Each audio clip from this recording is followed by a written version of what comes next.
نبی صلی اللہ علیہ وآلہ وسلم نے فرمایا جو شخص وضو کرنے کے بعد ایک دفعہ پڑھ لے اشہد ان لا الہ الا اللہ وحدہ لا شریک لہ واشہد ان محمدا عبدہ ورسولہ،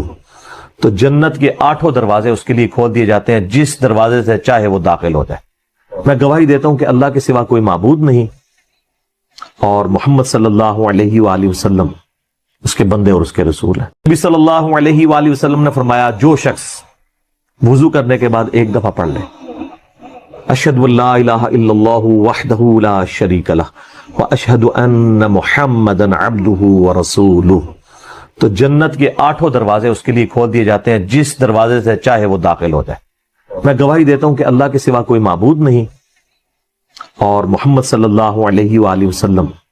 اس کے بندے اور اس کے رسول ہیں۔ نبی صلی اللہ علیہ وآلہ وسلم نے فرمایا جو شخص وضو کرنے کے بعد ایک دفعہ پڑھ لے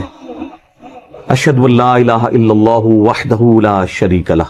واشہد ان محمدا عبدہ ورسولہ، تو جنت کے 8 دروازے اس کے لیے کھول دیے جاتے ہیں، جس دروازے سے چاہے وہ داخل ہو جائے۔ میں گواہی دیتا ہوں کہ اللہ کے سوا کوئی معبود نہیں اور محمد صلی اللہ علیہ وآلہ وسلم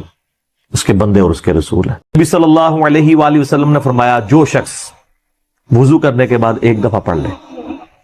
اشہد ان لا الہ الا اللہ وحدہ لا شریک لہ واشہد ان محمدا عبدہ ورسولہ، تو جنت کے 8 دروازے اس کے لیے کھول دیے جاتے ہیں، جس دروازے سے چاہے وہ داخل ہو جائے۔ میں گواہی دیتا ہوں کہ اللہ کے سوا کوئی معبود نہیں اور محمد صلی اللہ علیہ وآلہ وسلم